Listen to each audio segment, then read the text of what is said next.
When there's no more hope is left in me. 네, 안녕하세요. 오늘 나와의 관계 그리고 관계 속에서 행복해지기라는 주제를 가지고 함께할 반갑습니다. 귀한 분들을 이런 경로로 또 만나게 해주신 주님께 감사드리고요. 이 시간을 통해서 우리가 나와의 관계 그리고 타인과의 관계가 회복되는 길에 한 걸음 더 가까워지는 시간이 되시기를 바랍니다. 자, 오늘 주제가 나와의 관계 그리고 관계에서 행복해지기인데요. 혹시 자기 자신이 어떤 사람인지 진지하게 생각해 보신 적이 있으신가요? 그러니까 처음부터 생각에 대한 말이 나오니까 조금 머리가 복잡해지시죠? 네, 근데 자기 자신에 대해 생각해 볼 여유가 없이 살아오셨다면 오늘 이 시간에 잠시 생각해 보시는 시간이 되셨으면 좋겠습니다. 우리가 지금 자신의 삶에 대해서, 관계에 대해서 생각해 볼 시간이 없으시니까 이번 시간에 좀 생각해 보는 시간을 가져볼게요. 자, 나란 사람은 어떤 사람인가? 그러니까 표면적인 것이 아니라 자신이 어떤 감정을 느끼고 어떻게 표현하면서 어떻게 상대방을 대하는 사람인가? 이렇게 여러분은 어떤 분이세요? 사람에 대한 이해라는 건 자기 자신의 감정이 이해되고 자신이 어떤 사람인지에 대한 이해가 선행되어야지 타인을 이해할 수가 있겠죠. 나 자신도 모르면서 다른 사람을 진심으로 이해할 수는 없을 것 같아요. 네. 그래서 우리가 나 자신과 사람들을 이해하는 방식은 여러 가지가 있죠. 오늘 강의가 오프라인 강의라면 아마도 여러분에게 자기소개를 하시도록 했을 텐데요. 네, 사람들은 자기소개해보세요라고 하면 대부분 나는 어떤 일을 하고 어디 살고 이렇게 자기소개를 하죠, 많이. 근데 어떤 사람인지를 이해하기 위해서는 이런 것도 중요하지만 또 다른 방법이 또 있겠죠. 네, 여기 사진 속에 보면 이렇게 어떤 일을 하고 있는지 이 사람들을 보면 대충 이 사람들은 어떤 사람이겠구나 이렇게 조금 대충 짐작을 할 수 있겠죠. 이건 이제 사회적인 방식의 이해고요. 또 다른 방식은 또 대화를 해도 상대에 대해서 조금 더 알 수 있겠죠. 자, 대화를 통해서 상대가 어떤 생각을 하고 어떤 방향으로 삶을 살아가고 무엇을 위해서 자기 인생을 보내고 있는지 어느 정도 알 수 있어요. 이런 여러 가지 이해 방식 중에서 자, 오늘은 감정이라는 키워드를 통해서 나를 이해하고 타인을 이해하는 쪽으로 키워드를 잡아볼 거예요. 감정이라는 어떤 건가요? 근데 어떤 분은 감정과 생각의 구분이 어려운 분도 계시더라고요. 감정이라는 거는 지금 내가 현재 느껴지는 마음 상태죠. 화가 나거나 기쁘거나 슬프거나 이런 것들이 감정인데 생각을 묻는 게 아니죠. 자, 혹시 여러분 중에 인사이드 아웃이라는 영화를 보신 분 계신가요? 이 영화에서는 여러 가지 감정들에 대해서 이름을 붙이고요. 그 감정들이 상황에 따라 적절히 표현되지 않아서 벌어지는 일에 대한 영화인데요. 오늘 이야기의 중요한 키워드인 감정에 대해서 적절한 영화라서 한 2분 정도 먼저 보시고 다시 얘기 나눠보도록 하겠습니다. 는 라일리의 머릿속 감정자 본부. 기쁨이, 슬픔이, 소심이, 버럭이, 까칠이 각각의 감정들의 상황을 판단해서 라일리의 기억을 만드는 곳입니다. 그리빠의 직장 때문에 미네소타에서 샌프란시스코로 이사하게 된 가족. 라일리가 맞닥뜨린 현실은 암울한 그 자체였습니다. 지금까지 조용하던 슬픔이는 자기도 모르게 자꾸 기억의 구슬에 손을 대며 라일리를 슬프게 만드는데요. 기쁨이는 슬픔이를 계속 막아보지만 쉽진 않습니다. 라일리를 위해 슬픔이는 없어져야 한다면 기쁨이는 거기서 파란색 핵심 기억을 발견합니다. 기쁜 기억인 줄만 알았던 핵심 기억을 대감게 하자 슬픈 기억이 나왔고 다시 대감게 하자 기쁜 기억이 나온 건데요. 그제서야 기쁨이 모든 기억은 슬픔과 기쁨이 상호조는다는 걸 깨달은 거예요. 이 영상은 오늘 주제인 감정에 대해서 너무 잘 설명해주고 있어요. 슬플 때 슬픔을 표현하지 못해서 다른 감정들이 상황에 맞지 않게 표현이 되고 그래서 어려움을 겪게 되는 라일리. 긍정적 감정인 기쁨이만 좋은 것이 아니라 슬플 때 슬픔도 표현되어야 한다는 거죠. 예, 슬픈 감정이 표현이 되지 않고 억압되면 무의식으로 남아서 현재 상황에 맞지 않게 표현이 되고 그 현재 상황의 문제를 해결할 수 없게 됩니다. 영상에서는 라일리가 슬플 때 슬픔을 표현하지 못하고 다른 감정들이 나와서 어려움을 겪게 되는 거죠. 네, 이렇게 이 영화가 감정에 대해서 잘 표현된 영화라서 아이들 감정 표현에 대한 교육용으로도 이제 부모님이나 이제 선생님들 자료로 많이 활용을 하시면 좋을 것 같아요. 네. 자, 이런 감정에 대한 것. 오늘 감정을 통해서 나를 이해하기가 가장 중요한 주제인데요. 영상에서 보셨듯이 내 안에는 많은 감정들이 있어요. 모든 감정은 상황에 따라 표현돼야 하는 거죠. 제가 상담할 때 슬픈 얘기를 하시면서 눈물을 흘리고 웃으셔요. 눈물을 흘리는데 웃으셔요. 이런 분이 계셨는데 자신의 부정적 감정을 억압하고 살다가 자신이 슬퍼해야 할 상황에도 불구하고 이게 습관처럼 그냥 억압해서 부적절한 감정이 표현된 거예요. 그러면 이분의 상담 포인트는 그 부분부터 시작되어 있는 거죠. 왜 그분이 슬플 때 슬픔을 표현하지 못하고 울지 못하고 그런 상황에서 웃어야 하는지 말이죠. 네. 상담 현장에서는 이제 가족 갈등이나 대인관계 여러 종류의 상처받은 사람들이 많아요. 그 중에서 누군가에게 배신을 당해서 배신감이라는 상처 때문에 억울하고 화가 나고 원망되는 여러 가지 감정들을 가지고 있는 분이 계신데 만약에 이런 감정을 해소하지 못하고 살아간다면 그분의 삶은 어떨까요?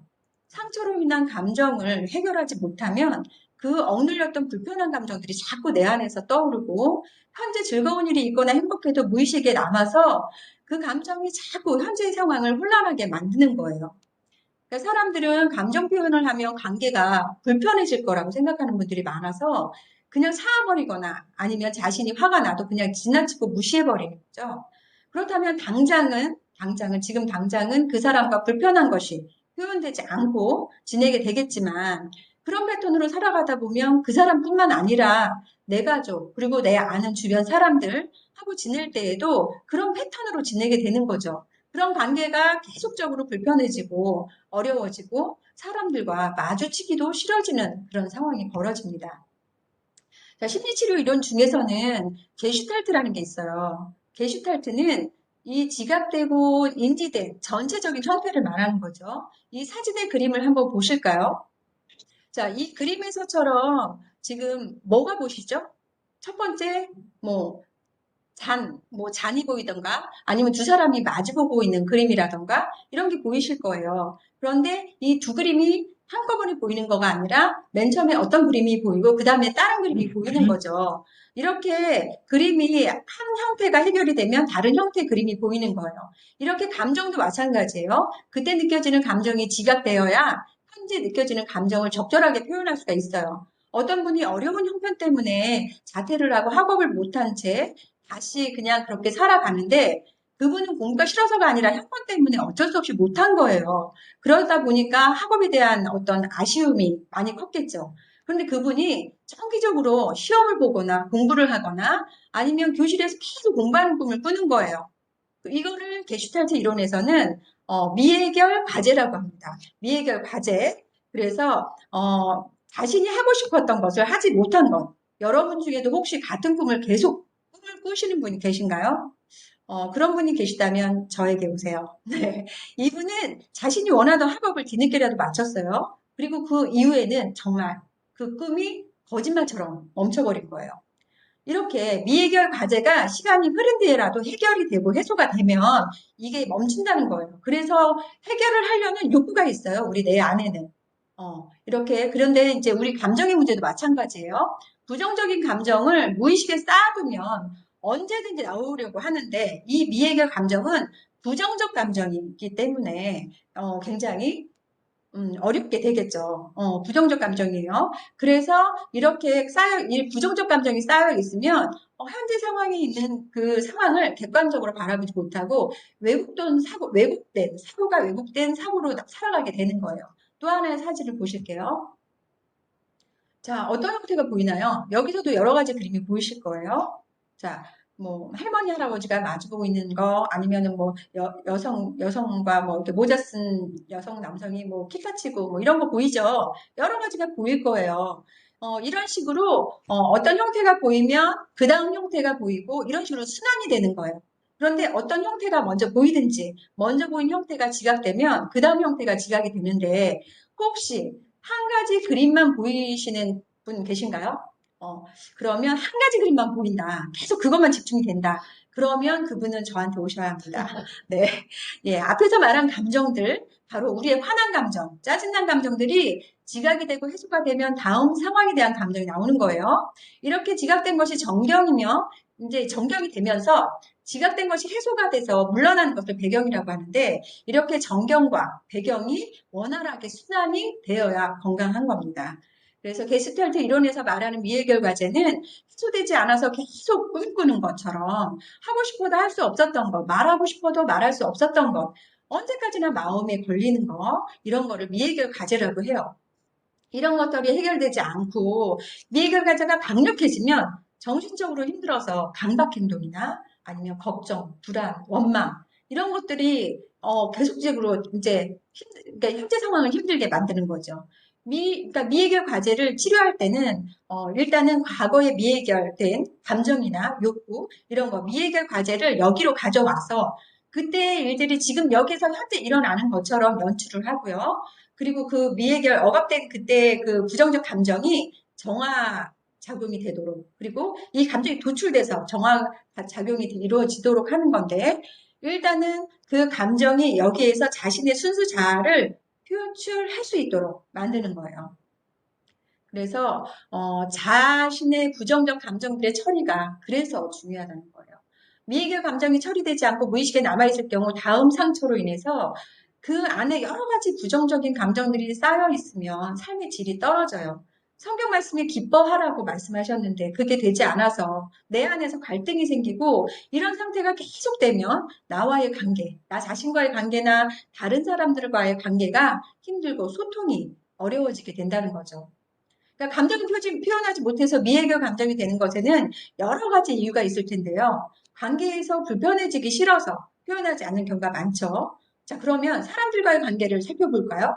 너와 내가 만나서 또 우리가 되죠. 또 사랑하는 남녀가 결혼을 해서 가정을 이루고 이렇게 만나 가족이 되고 사회생활 그리고 사회적인 관계가 이루어집니다. 인생을 살아가면서 많은 관계 속에서 얽히면서 갈등이 생겨나는데 이렇게 갈등이나 불편한 감정은 없을 수 없어요. 나와 그 사람은 다르죠. 이 세상에 똑같은 상황과 똑같은 성향의 사람은 없어요. 혈육관계인 가족도 다 다릅니다. 그래서 이제 가족을 살펴보자면 가족 관계에서 여러 가지 감정의 문제나 갈등이 생기고 그 안에서 상처를 겪는 사람이 많은데 가족 관계에서 갈등이 생기면 정말 또 풀어나기가 힘들어요. 이런 가족 관계에서 상처를 받은 연예인들도 굉장히 많거든요. 그 사례를 한번 보실게요.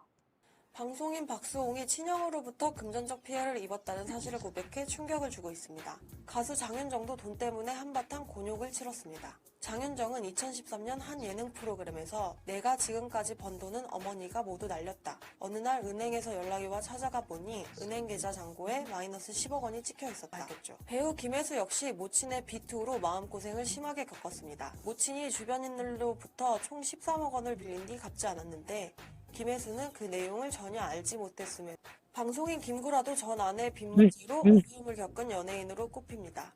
네. 여러분이라면 이런 상황에 어떻게 하실 건가요? 이 정도 되면 정말 왼수죠. 이런 가족들로 인해서 마음이 힘들고 성경 말씀대로 용서하라고 하셨지만 정말 용서하지 못해서 자기 자신을 자책하게 돼요. 원수를 사랑하라. 자, 멀리서 찾을 필요 없겠죠. 네. 내 옆에 이런 가족이 있으면 사랑하는 게 원수를 사랑하는 길입니다. 네. 그런데 이런 상황에서 그냥 쿨하게 용서하지 뭐 이렇게 할 수 있을까요? 정말 속상하고 속이 터지죠. 네. 가족에게 피해를 본 연예인처럼 모녀 관계를 끊고 싶을 정도인데, 가족이니까 남들 볼 때 우리 가족을 뭐라고 할까?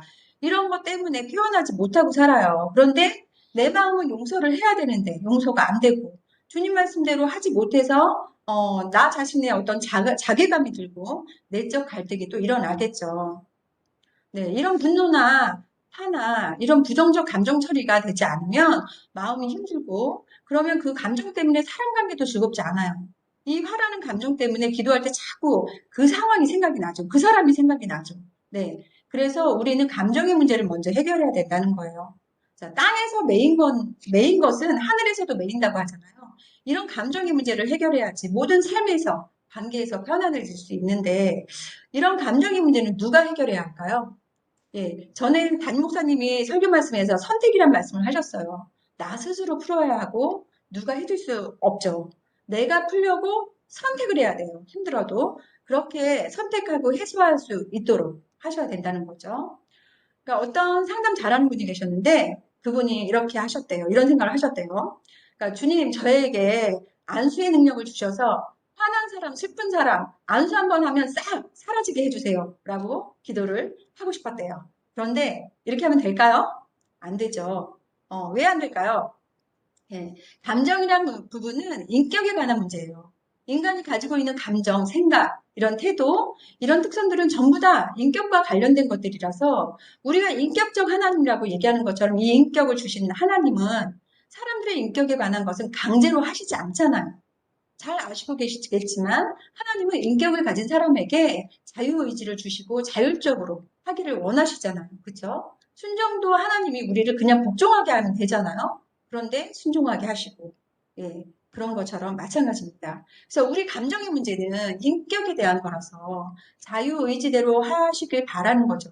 그래서 인격에 관한 나의 기본 성향, 태도, 생각 이런 감정의 어떤 그런 나의 마음밭은 나 스스로가 바꿔야 되는 거예요. 하나님께서 주신 자유의지가 관계가 있는 인격의 문제는 스스로 노력해야 되는 거죠. 이런 인격적인 이런 것들을 성화의 과정을 거쳐야 되는데 그러면 이 성화의 과정을 거쳐서 인격 소양이 되면서 이제 이런 그 성화된 삶을 살 수 있는 거예요. 네, 담임 목사님이 성품 훈련, 뭐 제자 훈련 이런 거 하시죠. 이것도 인격 소양으로 좋은 훈련이 될 수 있죠. 일반적으로 교회에서는 이런 거를 성화라고 하는데 상담에서는 자신의 감정을 인식하고 이해하고 그 감정이 나에게 주는 메시지가 뭐고 그리고 그 메시지를 통해서 내가 어떤 사람인가를 발견하는 과정을 이렇게 성화라고 부르는 거죠. 네. 내가 느끼는 감정을 통해서 나를 이해하면서 나의 질적인 부분을 위해서 노력해 나가는 것. 영적 분투라고 하는데 이거를 영어로 스피리추얼 스트러글이라고 합니다. 사람은 그 영적 분투를 꾸준히 하지 않으면 성화되기 어렵고요. 인격적 성장을 하기가 어려워요. 그러니까 자녀를 양육하는 부모가 영적 분투의 과정을 거치지 않고 내 상처, 내 감정으로 자녀들을 자신의 방식으로 끌어간다고 한다면 그 부모와 자녀 관계는 분명 불편해지고 원만하지 않을 거예요. 홍 전도사님의 어머니는 자신의 혈기를 죽이려고 금식 기도를 하면서 지내셨다는 말씀을 들었어요. 그런 정도의 영적 분투를 통해서 성화된 삶을 살아가신 거예요. 굉장히 대단하시죠? 정말 존경스럽습니다. 네, 여기 사진 속의 역할 중 누가 가장 상처를 많이 받았다고 생각하세요? 네, 각각 상처는 다를 거예요. 네, 상처에 대해서 알아볼까요? 상처라는 말은 굉장히 광범위해요. 상처라는 것 속에는 여러 가지 감정들, 생각의 오류나 행동상의 장애 같은 많은 것들을 가지고 있는데 이런 것을 사회적으로 상처라고 부릅니다. 그리고 그 상처를 열어보면 그 속에 정말 많은 것들이 들어있죠. 네, 상처 속에는 화, 우울, 슬픔, 절망 뭐 이런 것들이 있어요. 이런 걸 다 묶어서 상처받은 사람이라고 하는데 이렇게 상처 입은 사람들은 자기 자신의 감정을 이렇게 이해하고 인식하고 스스로 느끼는 감정 속에서 내가 어떤 사람인가라는 것을 찾아내야 돼요.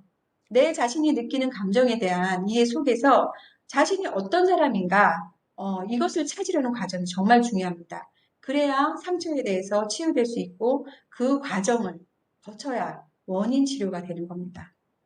네, 우리는 인생에서 수많은 관계에서 역할들이 주어지죠. 그 역할들도 모두 노력해야 잘할 수 있잖아요. 자, 남녀가 만나서 결혼을 하고, 남녀가 또 만났을 때 남편이 되고 아내가 돼요.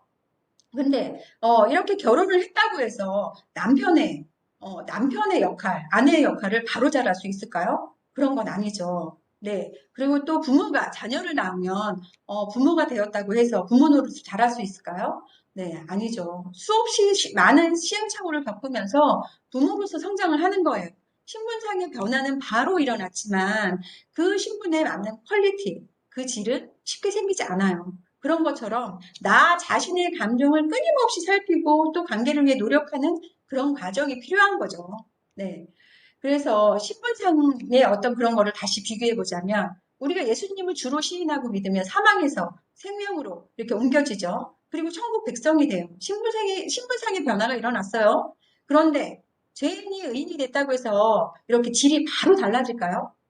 다시 죄인이 되지 않기 위해서 예전의 패턴을 내가 어떤 도둑질을 하거나 뭐 이런 패턴을 버리고 의인으로서 신분에 맞는 마음과 행동을 하도록 노력해야 되는 거예요.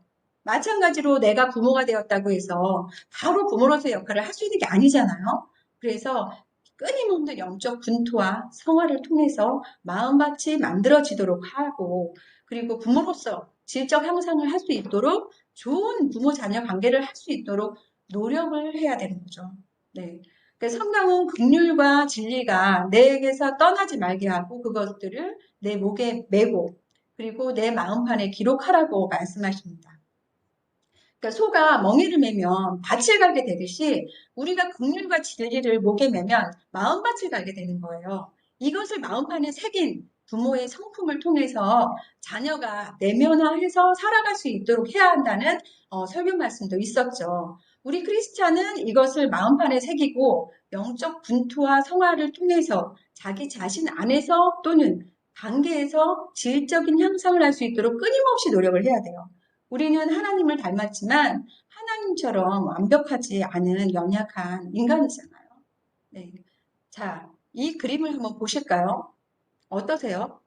이게 이제 막 원이 돌아가는 것처럼 보일 거예요. 그런데 스트레스의 정도에 따라서 천천히 돌아가거나 빨리 돌아가거나 이제 그럴 거예요. 빨리 돌아가면 스트레스가 더 많을 수도 있어요. 네. 그래서 일단 스트레스가 많은 분들은 지금 일단 회전을 많이 하는데 많이 풀어주셔야 돼요. 네, 지금 현대사는 스트레스를 해소할 시간이 없는 감정을 배제한 일 중심의 사회가 됐잖아요. 너무 바쁘게 움직여요. 이 사회에서 일을 할 때는 감정이라는 거는 걸림돌이 되고 있죠. 그러면 이 스트레스는 어떻게 풀어가야죠? 자, 예를 들어서 제가 지금 강의를 하고 있다가, 지금, 뭔가, 나 이거 하기 싫어졌어요. 막, 뭔가 예전에 그 상황이 떠올라요. 막 기분 나빴던 상황이 떠올라요. 그런다고 안 할 수 없어요. 예. 이게 지금 서로가 어떤 우리는 동료 간의 갈등, 뭐 이런 것도 해소할 시간도 없이 일 중심 사회로 계속 돌아가는 거예요. 그래서 우리 안에 감정을 무시하고 살아가면서, 어, 지금 이 감정을 억눌러야만 일을 지장이 없이 할 수 있잖아요. 근데 감정을 억압하고 억누르는 게 그렇게 계속 지속되면 어떻게 될까요? 우리가 잘 아는 프로이드라고 하는 정신분석 학자의 이론에 의하면 자, 감정을 억누르면 무의식 속으로 들어가고 그 감정이 폭발하기 좋은 조건이 형성이 되면 억압된 감정이 툭 튀어나와요. 그래서 싸움을 한다던가 다툼을 한다던가 아니면 상처를 입는다던가 이렇죠. 무의식의 감정은 부정적인 감정들이에요, 다. 그래서 분노, 화, 뭐 폭력, 성적 충동, 뭐 이런 것들이에요. 이것들이 수면 깊이에 쌓여 있죠. 이런 감정들이 제대로 다루어지지 않으면 자신도 모르게 폭발한다는 거죠. 예를 들어서 전에 TV에서 20대가 이제 어떤 나이 많은 택시기사를 폭행한 사건이 있었는데 택시기사가 움직이지도 못하고 있는데 그 감정이 닿을까지 폭력을 가한 거예요. 그런 만큼 잘못한 게 아닌데 그래서 자신의 억눌렸던 감정이 적절하지 않은 상황에 그 택시기사는 어떤 화풀이 대상이 돼버린 거죠. 이렇게 현대사회는 감정을 억누르면서 살아가고 일중심인 사회에서 마치 사람들이 감정이 없이 일만 하는 효율성 기계처럼 살아가요. 어느 영화에서 사회 질서를 위해서 시민들에게 어떤 감정 차단의 주사를 놓는 장면이 있었어요. 그런 것들이 사회 체계적으로나 질서적으로 봤을 때 효율성이 있어서겠죠. 그런데 그런 것에 맞서는 순수 인간의 인격을 중요하게 생각하는 무리가 또 있었어요. 자, 우리는 주님이 주신 인격을 회복해야 돼요. 내 감정을 그때그때 잘 다루고 표현하는 일, 그렇게 감정에 치우치거나 감정 조절이 안 돼서 폭발하는 것이 아니라 그때그때 적절하고 올바르게 감정 표현으로 자신의 감정을 돌보고 건강한 마음밭을 갈아야 되는 거죠. 자, 그러면 화가 나고 분노가 일어나고 슬픈데 부정적 감정을 어떻게 다뤄야 되나요? 이렇게 표현하려면 안 될 것 같은 어떤 부정적 감정 이런 것들을 잘 지혜롭게 선택을 해야 되는데 예를 들어서 이 표에 있는 것과 같이 보면 이 지도를 찾아가요. 화가 났을 때 예 아니요로 따라가는데 자, 그 다음 분노를 표현하되 상대를 비난한 것이 아니에요. 그 상대 때문에 하는 게 아니라 상황 때문에 화가 난 거잖아요. 그러면 그 분노가 생긴 그 상황에 초점을 맞추는 거죠. 그래서 자신이 느낀 감정은 스마트하게 말을 할 수 있어야죠. 내 감정대로 화를 그냥 확 내버리고 내가 분노를 느끼는 일을, 화가 난 상황을 지혜롭게 스마트하게 표현을 해야 되는데 그게 문제를 그렇게 해결하는 게 쉽지 않지만 그런 훈련이 필요하다는 거예요. 네, 이 풀어가는 방법은 또 뒤에서 살펴볼게요. 우리는 그래서 일중시민 사회에서 자신의 감정을 잘 돌보면서 스트레스도 적절히 풀면서 그리고 자신을 돌보면서 살아가야 되는데 그러면 내 안에 어떤 감정을 가지고 있는지, 그 감정이 나에게 무엇을 말하고 그 메시지가 주는 게 무엇인지, 그런 것들을 듣기 위해서 자기 자신의 마음의 귀, 기울여야 돼요. 철학자들이 말하는 제3의 귀라는 건 내 마음의 목소리라고 생각할 수 있어요. 내 마음의 목소리를 들으려면 어떻게 해야 될까요? 자, 보면 묵상하는 사람이나 명상하는 사람, 이렇게 조용한 데 가서 명상을 하죠. 우리가 하나님 음성을 들을 때도 똑같잖아요. 교회에서, 교방에서, 기도원에서 조용히 기도를 할 때 주님의 메시지가 내 마음에 들립니다. 하나님께서 세밀한 음성으로 말씀하실 때 주변이 너무 복잡하면, 이제 시끄러우면 들을 수가 없잖아요. 우리 이것도 마찬가지죠. 우리는 나 자신에 대해서 내 안의 목소리를 잘 들을 수 있도록 노력을 해야 돼요. 내 안에 어떤 감정을 가지고 있는지, 그런 감정들이 나에게 뭐라고 말하는지, 그런 감정이 주는 메시지, 목소리, 이런 것들을 잘 듣는 훈련이 되어 있어야 돼요. 그러니까 지금까지는 우리가 지금 자신이 느끼는 감정은 그때그때 적절하게 상황마다 표현하고 내 마음이 주는 메시지에 귀 기울이는 것이 중요하다고 말씀드렸어요. 이렇게 표현되지 못한 억압된 감정은 부적절한 상황에서 튀어나오기 때문에 부적절한 감정을 표현하지 않도록 상황마다 이제 느껴지는 자신의 감정을 잘 돌봐야 관계에서도 편안해지고 나 자신도 돌보는 일이라는 거. 예, 그런 얘기를 나눠봤습니다.